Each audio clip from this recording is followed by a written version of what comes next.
Chers frères et sœurs en Jésus-Christ, bonjour. Que la joie et la grâce de notre Seigneur et Sauveur Jésus-Christ soient toujours avec vous. Le peuple de Dieu sait parfaitement bien que le plus grand crime contre l'humanité est le rejet du libérateur et sauveur du monde, Jésus-Christ. Mais le peuple de Dieu, principalement ses bergers, sait-il que certaines doctrines qu'il enseigne et certains comportements et attitudes qu'il affiche face aux divers problèmes de la vie des hommes empêchent les nations à connaître et à croire en Jésus-Christ et tiennent l'Église bien éloignée de son rôle de lumière du monde? C'est pourquoi le peuple de Dieu a grandement besoin de connaître et de mettre en pratique la science des saints, c'est-à-dire la parole de Dieu appliquée à tous les secteurs de la vie de l'homme. Nous croyons que les émissions qui suivent aideront grandement le peuple de Dieu à changer son comportement. Nous lui demandons donc de bien les écouter attentivement et intégralement. Que Dieu vous bénisse. Dans ma marche pour le ciel, tout peut sembler. Si la peur met des doutes sur ma route.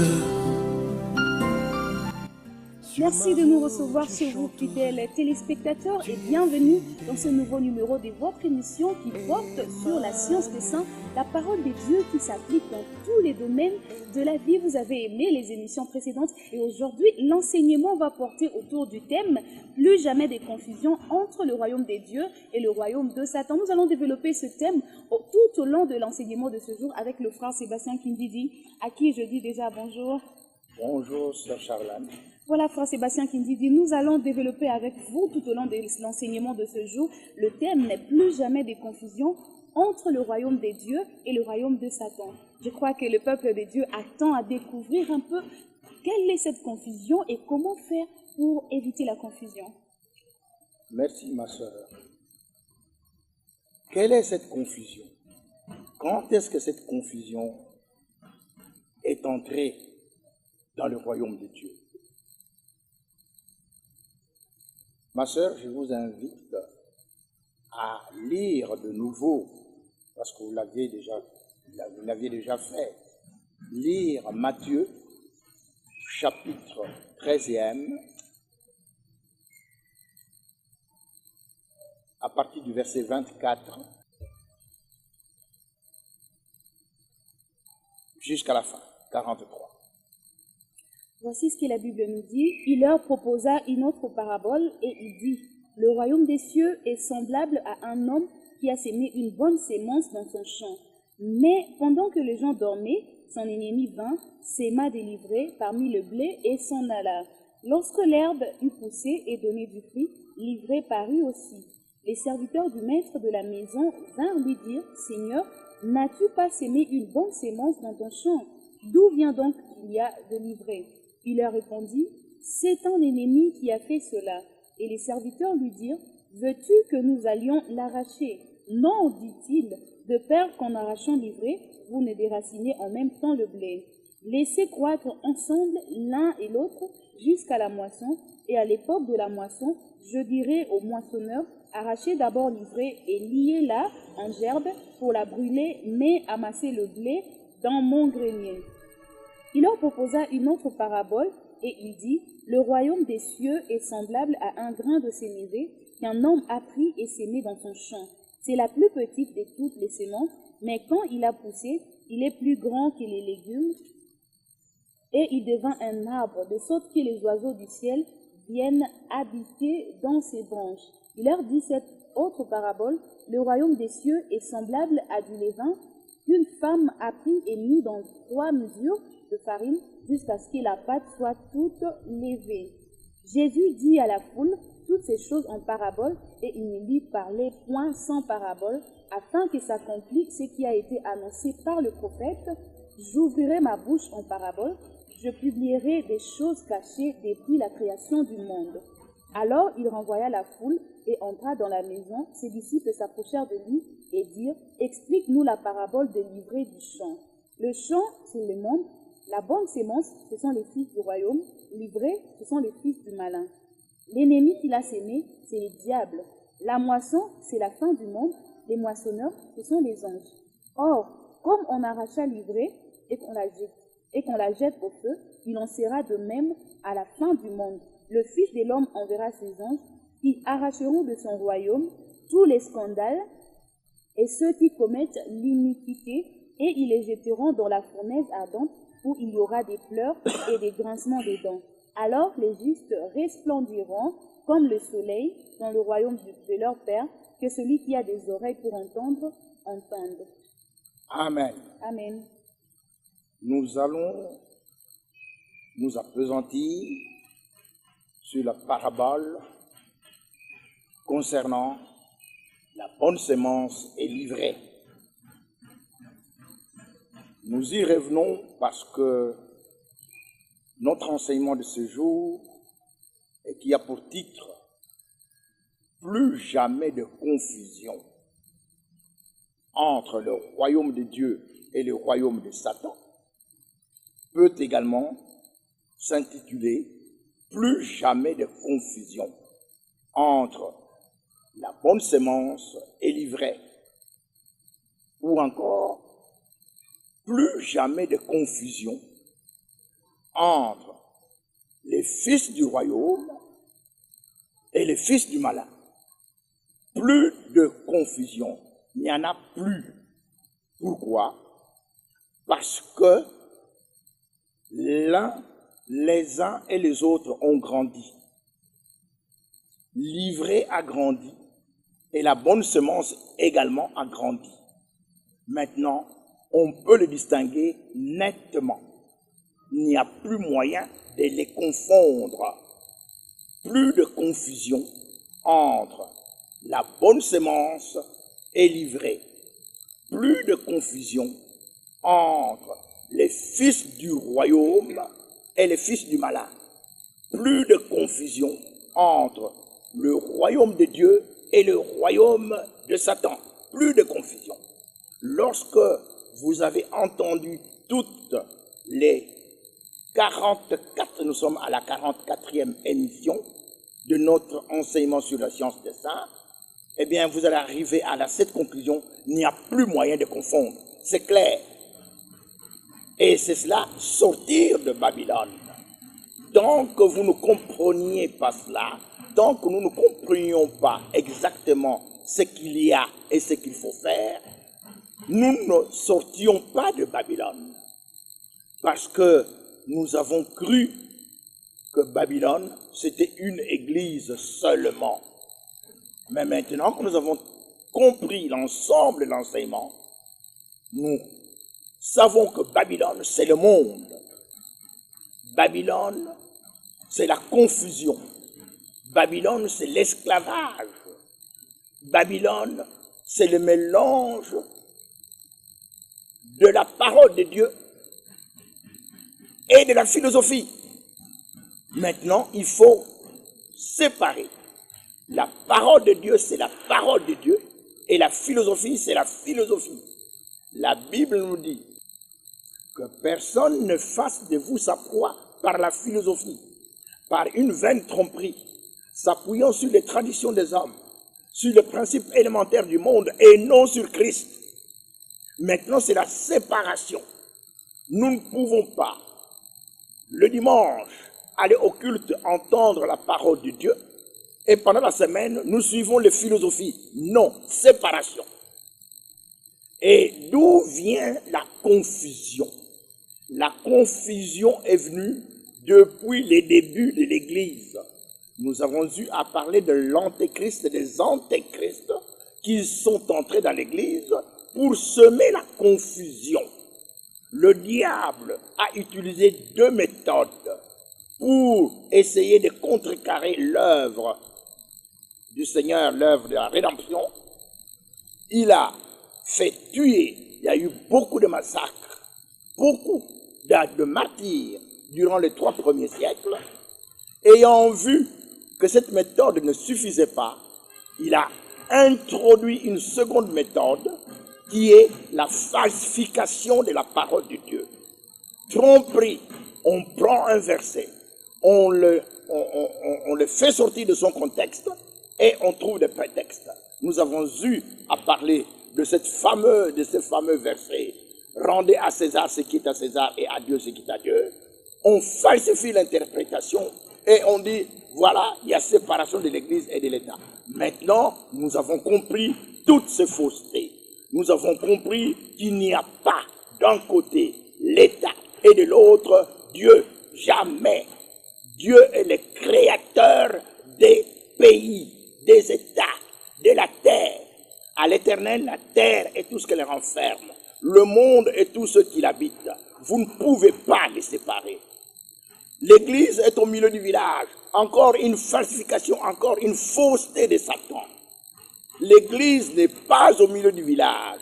Le Seigneur Jésus, qui est le modèle, qui est la personne que nous suivons, dit qu'il est écrit qu'il est venu dans le monde pour détruire les œuvres de Satan et non pas pour se mettre au milieu, pas pour essayer de rassembler et les païens et les croyants. Non, c'est une séparation.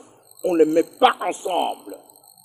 Alors nous allons comprendre maintenant que ce que nous avons eu à dire, c'est extrêmement important. Sortez de Babylone, sortez de la confusion. Aujourd'hui, dans notre monde, toujours sous la direction de l'ennemi, Satan. Satan, le grand dribbleur, le menteur, le voleur, trouve des astuces pour retarder son jugement, parce qu'il est déjà jugé. Il est déjà jugé, mais l'exécution du jugement, il trouve toutes sortes d'astuces, et notamment dans le domaine politique et économique. Il fait croire aux serviteurs de Dieu que le Seigneur Jésus viendra régner. Et les serviteurs de Dieu ont prêché cela. Quand il viendra, je vous ai raconté, un jour, j'ai présenté l'ouvrage que le Seigneur m'a permis de faire à un des serviteurs de Dieu, un homme de Dieu, un théologien. Et quand il a lu cela, je ne sais pas s'il a lu l'entièreté, mais il m'a dit, c'est bon, mais ça, on ne pourra le mettre en pratique que quand le Seigneur viendra. Et c'est cela, les astuces de Satan. Satan ne fait pas croire aux serviteurs de beaucoup de serviteurs de Dieu que Jésus-Christ règne. On postpose, on met le règne de Jésus à une date ultérieure, alors qu'il règne maintenant. Ce sont des astuces des antichrists. Les antichrists, la Bible nous le dit, que leur préoccupation, c'est de ne jamais parler de Jésus-Christ en public. Donc, il ne faut jamais parler de Jésus-Christ, ni en politique, ni en économie, ni dans n'importe quel domaine de la vie. C'est ça, les astuces des antichrists envoyées par Satan pour troubler l'Église. Ainsi, l'Église est restée isolée, est restée sans aucun apport solide aux enfants de Dieu dans le domaine politique, dans le domaine économique et donc par conséquent dans le domaine social. L'Église a abandonné, a abdiqué son rôle, il l'a donné aux païens. L'Église est au milieu du village, la séparation de l'Église et de l'État. Maintenant, nous allons encore comprendre davantage, au cours de cette séance, que tout cela est faux et que désormais, les enfants de Dieu doivent impérativement se séparer des enfants des ténèbres, des fils des ténèbres. Les enfants de Dieu ne connaissent ni démocratie, ni parti unique, ni dictature, ni multipartisme. Toutes ces formules, c'est Satan qui les a introduites pour retarder la venue pour retarder l'exécution de son jugement. Parce que le Seigneur Jésus est déjà là. Et le Seigneur Jésus nous conduit non pas par des philosophies des hommes, mais par sa parole. Et sa parole, c'est la Bible, c'est la constitution des chrétiens. Donc maintenant, il faut que nous nous séparions d'eux. La Bible nous dit, ne vous mettez pas avec les infidèles sous un joug étranger. Car quel rapport y a-t-il entre les ténèbres et la lumière? Quel rapport y a-t-il entre la justice et l'iniquité? Quel rapport y a-t-il entre Christ et Bélial? Il n'y a pas d'accord entre Christ et Satan. Il n'y a pas d'accord entre les enfants de Dieu et les enfants de Satan. Séparation. Nous devons nous séparer. Et nous allons comprendre pourquoi. Parce qu'il n'y a aucun avenir lorsqu'on est dirigé par les ténèbres ou par le fils des ténèbres. Il n'y en a pas. Et le Seigneur nous dit, s'agissant du problème de politique, de gouvernement, il ne sied pas à un insensé d'être dans des listes, combien moins à un esclave de dominer sur des princes. Nous avons dû y revenir plusieurs fois, mais nous ne pouvons pas simplement réciter cela sans que nous mettions les choses en pratique. Le Seigneur s'indigne de voir ses enfants sans mettre sa parole en pratique. Et il dit, pourquoi m'appelez-vous Seigneur, Seigneur, et ne faites-vous pas ce que je dis? Et l'apôtre Jacques ajoute, ne vous bornez pas à écouter seulement la parole, mais mettez cette parole en pratique. Donc maintenant, il faut la mettre en pratique. Nous ne pouvons pas être dominés, gouvernés par des païens. Nous ne pouvons pas. C'est Dieu qui l'interdit. Et la Bible ajoute, le sceptre de la méchanceté ne peut demeurer sur le lot de juste, afin que le juste ne tende pas la main vers le péché, vers l'iniquité. Nous ne pouvons pas être dominés par des païens pour que nous ne puissions pas continuer à tendre la main vers le péché. C'est Dieu qui nous le dit. Et la Bible ajoute, l'œuvre du juste c'est pour la vie, mais le gain du méchant c'est pour le péché. Donc chaque fois que vous faites gagner un méchant, nous avons eu à définir le méchant. Le méchant c'est celui qui n'a pas reçu Jésus-Christ comme Seigneur et Sauveur. Et le juste c'est celui qui croit en Jésus-Christ, qui l'a reçu comme Seigneur et Sauveur. Et la Bible nous dit que quand le juste se multiplie, le peuple est dans la joie. Mais quand c'est un méchant qui gouverne, le peuple gémit. Est-ce que vous avez encore des choix? Vous voulez faire gémir le peuple? Vous voulez que le peuple continue à souffrir? La solution, il faut que les justes se multiplient. Il faut que les justes soient nombreux. La Bible dit ceci, ajoute encore, quand les méchants se multiplient, le péché s'accroît. Mais les justes contempleront leur chute. C'est toujours dans Proverbes, au chapitre 29, verset 16. Quand les méchants s'accroît, s'augmente, deviennent plus nombreux. Le péché augmente, le péché abonde. Mais, ajoute la Bible, les justes contempleront leur chute. Quand est-ce que les justes vont contempler la chute des méchants? Bien-aimés dans le Seigneur, nous avons dit, la dernière fois, que les révélations de la parole de Dieu nous entraînent à la compréhension profonde des pensées de Dieu. C'est par des révélations. Vous ne pouvez pas interpréter la parole de Dieu sur la base d'un seul verset biblique. C'est toute la Bible qui est concernée.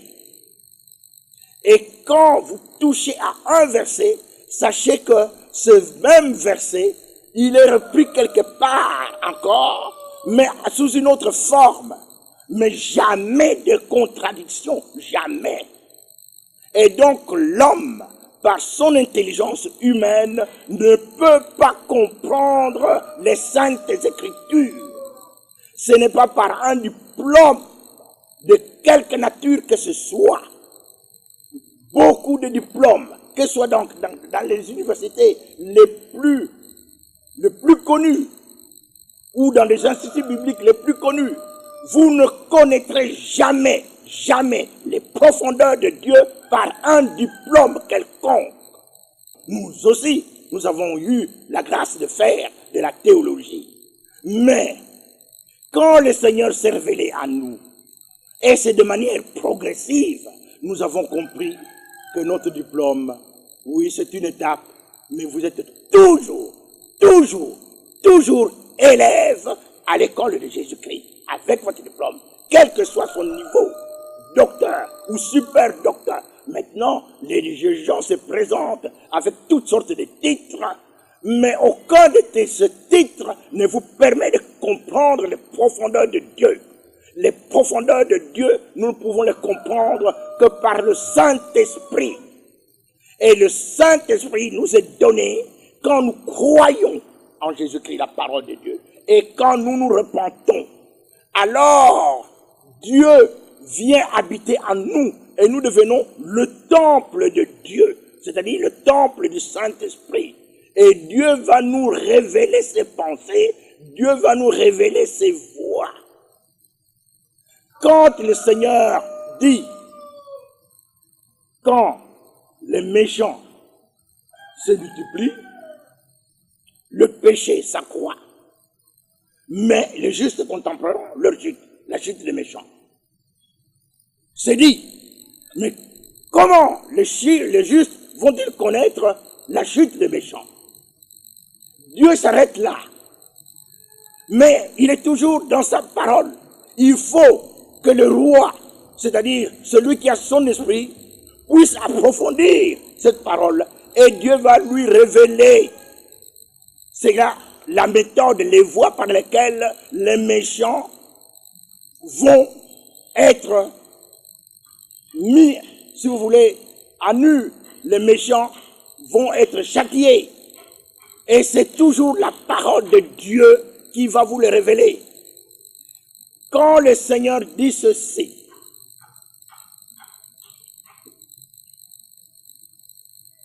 c'est la bénédiction de l'Éternel qui enrichit et il ne la fait suivre d'aucun chagrin. Il faut que nous connaissions maintenant quelle est cette bénédiction. Où est-ce qu'elle est? Chaque fois qu'un verset est cité, vous devez poser la question, mais où, quand, comment? Et alors, c'est toujours la parole de Dieu qui va vous répondre. C'est pourquoi la sagesse de Dieu n'est pas enseignée aux petits. La Bible nous dit, à qui enseignera-t-on la sagesse? Et c'est à un enfant sevré, et c'est à celui qui vient de quitter la mamelle. Car c'est précepte sur précepte, précepte sur précepte, règle sur règle, règle sur règle, un peu ici, un peu là, un peu ici, un peu là. Vous allez parcourir la Bible pour découvrir les pensées de Dieu. Et c'est pourquoi il est écrit, le vent souffle où il veut. Vous en entendez le bruit, mais vous ne savez d'où il vient et où il va. Ainsi en est-il de celui qui est né de l'Esprit. Quand vous êtes né de l'Esprit, alors vous allez vous promener dans la parole de Dieu. Mais pour ce faire, il faut que vous soyez vous-même remplis de cette parole. La Bible nous dit que la parole de Dieu habite abondamment en vous. Abondamment en vous. Pourquoi? Parce que l'Esprit n'agit que là où il y a la parole. Et l'Esprit va prendre cette parole qui se trouve abondamment en vous, il va vous l'expliquer, il va vous dire, voilà ce que ça veut dire, voilà ce que ça veut dire. Mais si vous n'avez pas cette parole, l'Esprit n'agit pas. C'est pourquoi l'épée de l'Esprit, c'est la parole de Dieu. Et quand vous avez cette parole, alors vous allez détruire des forteresses avec l'Esprit de Dieu qui vous fait promener dans la parole de Dieu, qui vous fait promener dans la Bible. Ainsi, par exemple, quand le Seigneur nous dit, quand Dieu approuve la voie d'un homme, il dispose favorablement à son égard, même ses ennemis. Mais la parole de Dieu nous dit aussi, mes pensées ne sont pas vos pensées, et vos voix ne sont pas mes voix. Alors, quand est-ce que Dieu approuve les voies d'un homme? Puisque ses pensées ne sont pas nos pensées, et nos voix ne sont pas ses voix. Quand est-ce que Dieu va approuver les voies d'un homme? Dieu n'approuve pas la voie d'un homme. Dieu approuve l'homme qui met en pratique ses voies. Voilà les profondeurs de Dieu. Dieu ne va pas s'accrocher à une philosophie humaine. Dieu s'accroche à sa parole. Et il s'accroche à l'homme qui retient sa parole. Parce qu'il n'agit que sur base de sa parole. Nous avons eu à expliquer plusieurs fois. L'église est au milieu du village. Dieu n'est pas là dedans. Ce n'est pas sa parole. Et donc ça n'a aucun effet. La séparation de l'église et de l'État, Dieu n'est pas là dedans. Ce n'est pas sa parole. Et donc il n'y aura aucun effet. C'est une perte de temps. Et c'est Satan qui vient inculquer cela pour distraire. Parce que Satan, comme nous l'avons eu, comme nous avons eu à le dire, il use des manœuvres dilatoires pour distraire, pour gagner le temps. Mais il ne gagne pas de temps parce que Dieu a dit qu'il n'y a rien de caché qui puisse être découvert. Et rien de secret qui ne puisse être trouvé. Donc Satan est mis à nu maintenant parce que nous sommes au temps de la fin. Nous sommes au temps de la fin et l'intelligence et les choses deviennent plus claires. Nous ne sommes plus des enfants. Nous sommes maintenant devenus adultes. Nous ne pouvons plus être traînés dans la boue comme nous l'étions auparavant quand nous étions encore enfants. Maintenant, la bonne semence a grandi, mais l'ivraie aussi grandit. Et alors, nous pouvons distinguer ça, c'est le livret. Ça, c'est la bonne semence. La bonne semence, on la met ensemble. L'ivraie, on la lie. Nous lions Satan par la parole. Et on la lie pour la jeter dans le feu. Oui, nous lions Satan par la parole. Ma soeur, si vous voulez bien lire, Psaume 149. Psaume 149. Du verset 6 au verset 9. La Bible nous dit que les louanges de Dieu soient dans leur bouche et le glaive à deux tranchants dans leurs mains, pour exercer la vengeance sur les nations, pour châtier les peuples, pour lier leurs rois avec des chaînes et leurs grands avec des ceps de fer. Le verset 9, pour exécuter contre eux le jugement qui est écrit, c'est une gloire pour tous ses fidèles, louez l'Éternel. Amen. Amen. Les jugements sont déjà écrits. Les jugements sont écrits.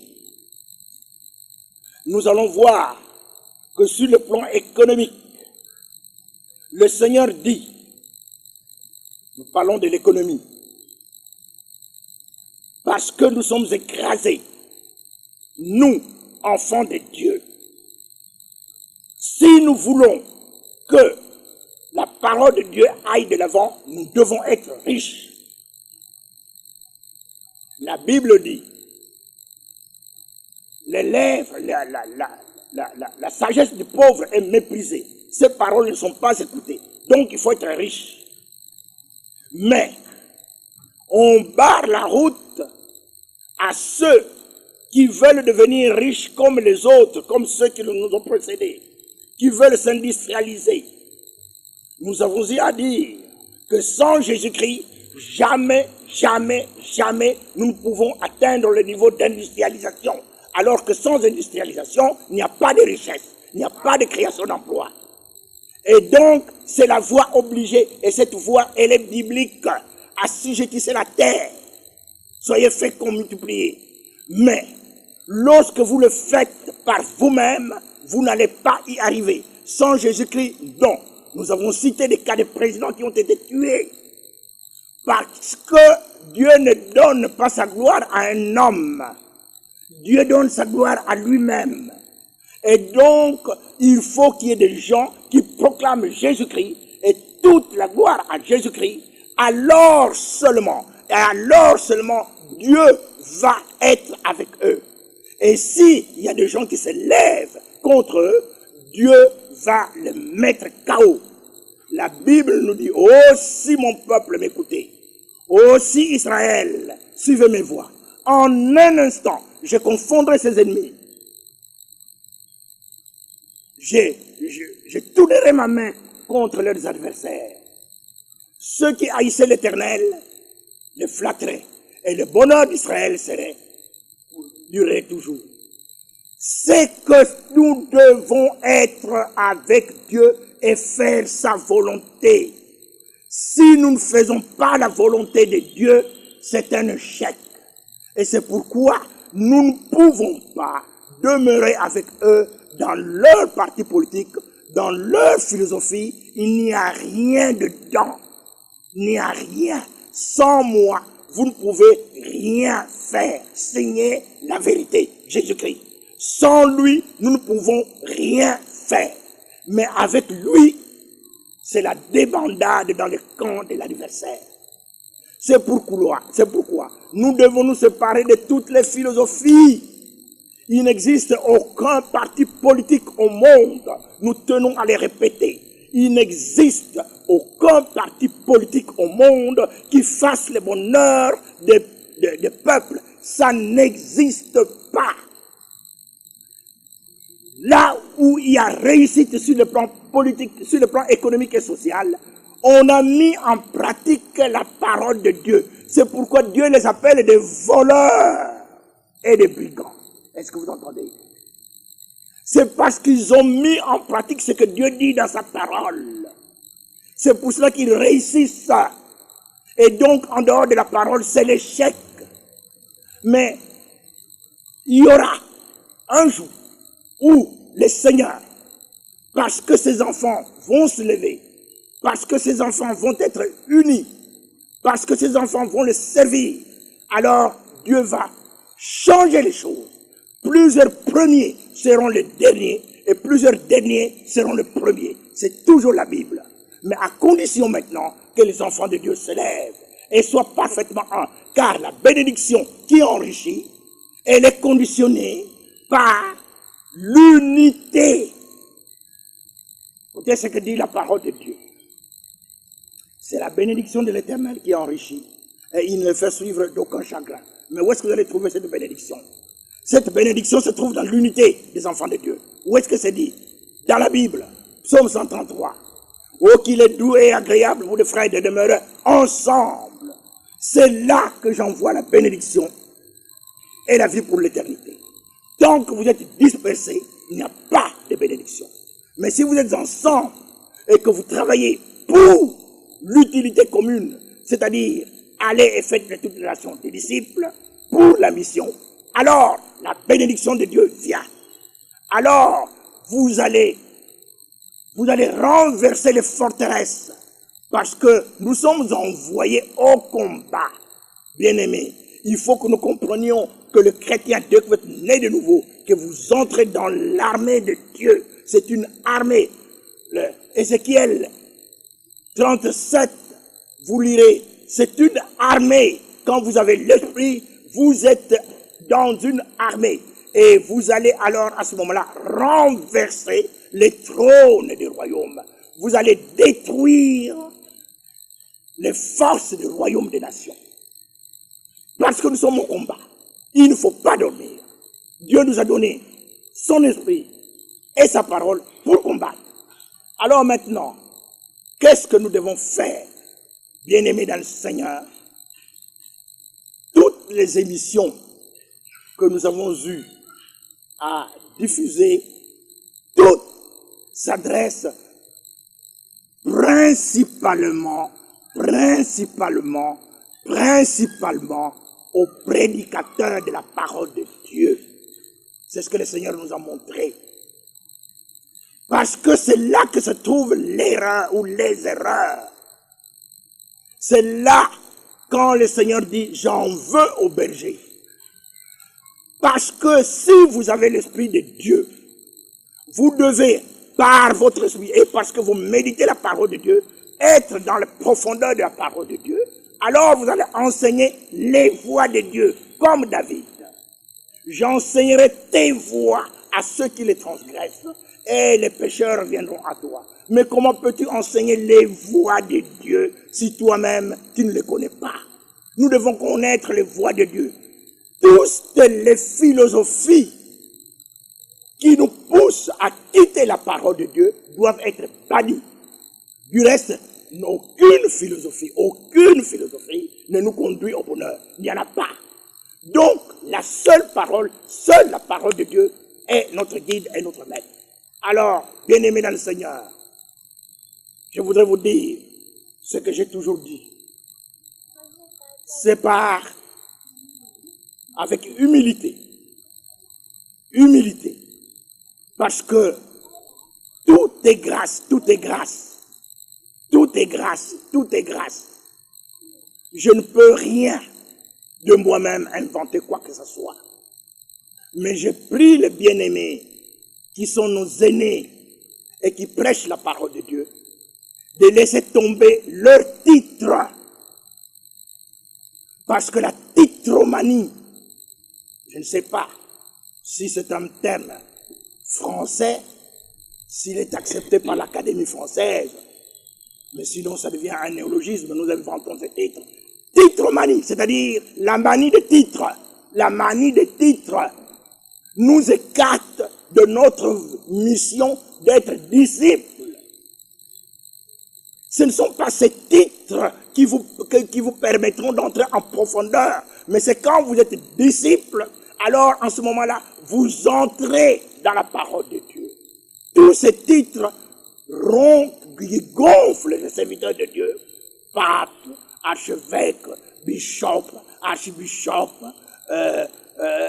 nous entrons docteur, prophète,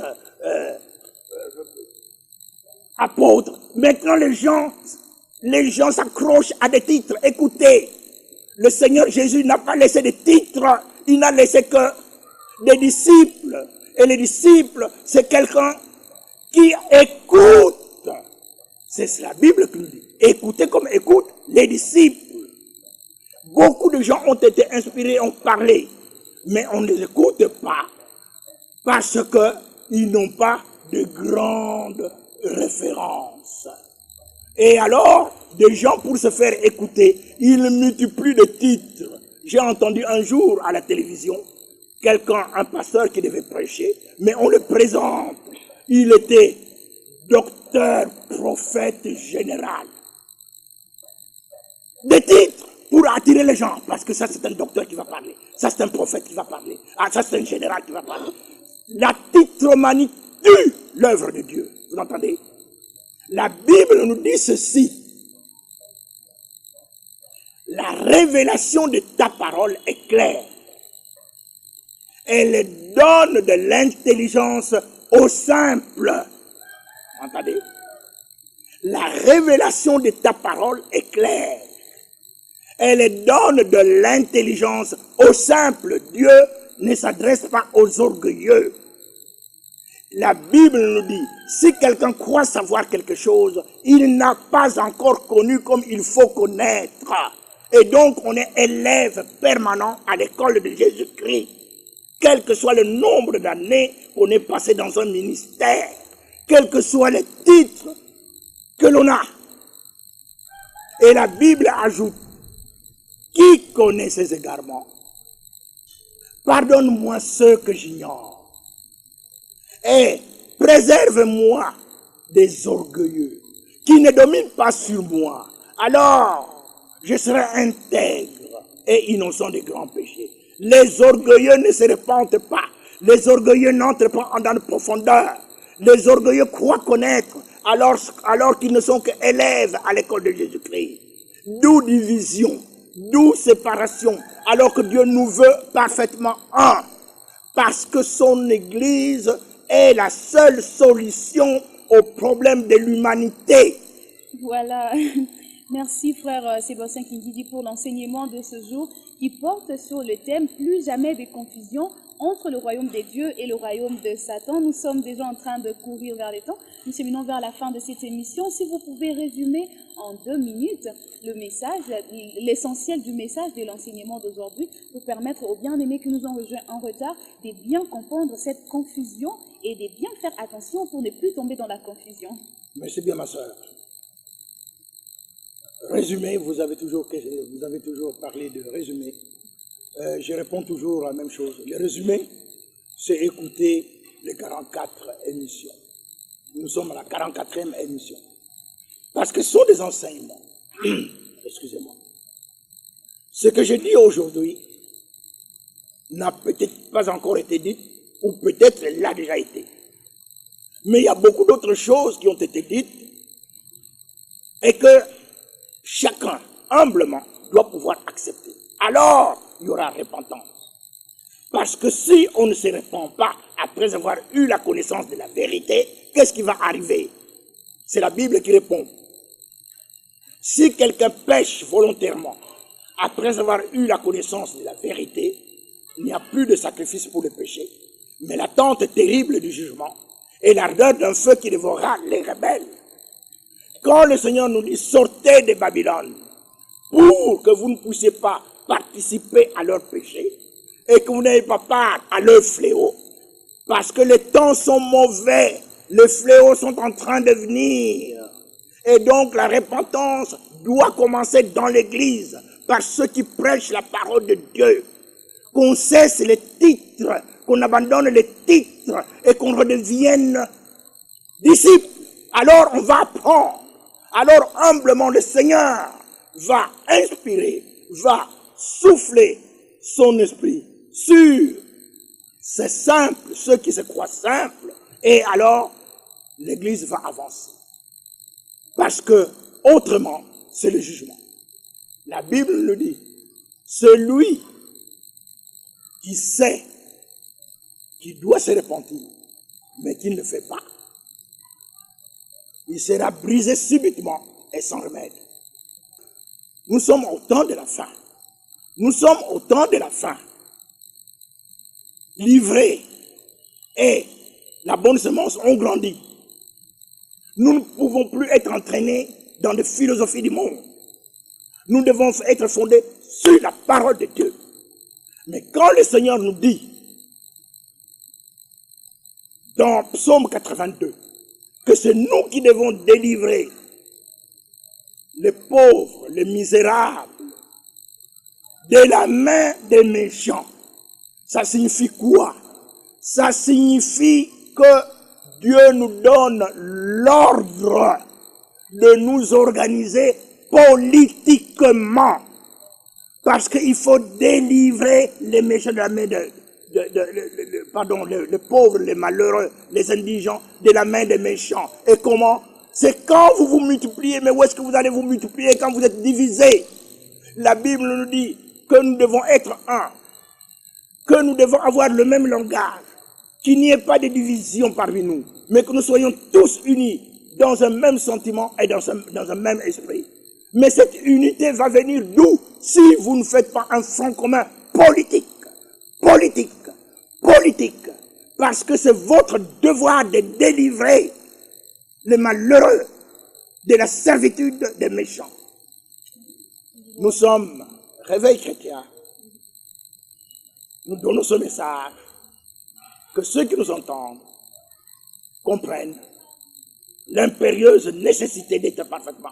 Et dans chaque pays du monde, que les chrétiens se mettent ensemble. Ils vont aller là où l'on enseigne la science des saints. Pourquoi? Parce que c'est la science qui délivre les justes. C'est la Bible qui le dit. La science délivre les justes. La science des saints. Voilà. Voilà, merci frère Que le Seigneur Sébastien Kindidi. Nous sommes pratiquement arrivés à la fin de cet enseignement, de ce jour qui a porté sur le thème plus jamais de confusion entre le royaume des dieux et le royaume des Satan. Mais frère Sébastien Kindidi, avant de nous séparer, pour les téléspectateurs, ceux-là qui nous suivent, qui ont besoin de nous contacter pour avoir plus de détails, plus d'informations ou pour participer d'une certaine façon, pour soutenir ce ministère, comment est-ce qu'ils peuvent faire pour vous joindre? Merci ma soeur. Nous avons toujours donné notre numéro ou non numéro de téléphone. Le 0999 40 158, ça c'est le premier numéro. Nous répétons 0999 49 40 158. Le deuxième numéro 084 131 66 13. Nous répétons 084 131 66 13. Mais il y a encore d'autres numéros. Quand vous aurez à lire les différents supports qui ont été diffusés, nous sommes un ministère, c'est un parti politique, oui, agréé par le ministère de l'Intérieur. Mais c'est pour contrer les manœuvres de Satan. Ce n'est pas pour faire comme eux, non, nous sommes complètement différents. Mais pour contrer les manœuvres de Satan, pour dévoiler les manœuvres de Satan, parce que Satan n'a aucune solution. Alors, vous pouvez aussi nous joindre sur les deux sites. Le site YouTube, comme le site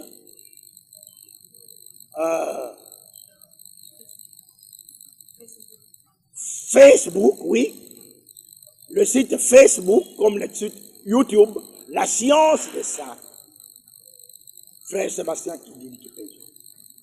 Consultez cela et nous croyons par la grâce que Dieu nous donne et vous donnera que vous ne ferez plus jamais de confusion entre le royaume de Dieu et le royaume de Satan. Entre le fils du royaume que nous sommes et le fils du malin. Entre la bonne semence que nous sommes et l'ivraie que sont le fils du malin. Il faut que cette séparation soit claire et nette. Voilà, plus de confusion entre le blé et l'ivraie. Vous êtes le blé, gardez votre nature. Voilà, nous sommes pratiquement arrivés à la fin de cette émission. Si vous avez aimé, dites merci à Glody Louindoula qui l'a réalisé et merci pour l'attention soutenue que vous continuez à nous accorder autour de ces enseignements qui portent sur le thème principal, la science des saints. Pour rappel, la science des saints est tout simplement la parole des dieux qui s'applique dans tous les domaines de la vie. Ces enseignements que le frère Sébastien Kindidi développe au cours de cette émission. Voilà, si vous avez aimé, alors dites merci une fois de plus à Glody Louindoula. On se retrouve très prochainement si le Seigneur tarde à venir. Alors d'ici là, portez-vous bien. Bye. Pour tout contact, appelez-nous au numéro 0999 40 158 084 13 16 613 099 81 70 257 085 10 50 141 099 86 82 000 089 53 56 870.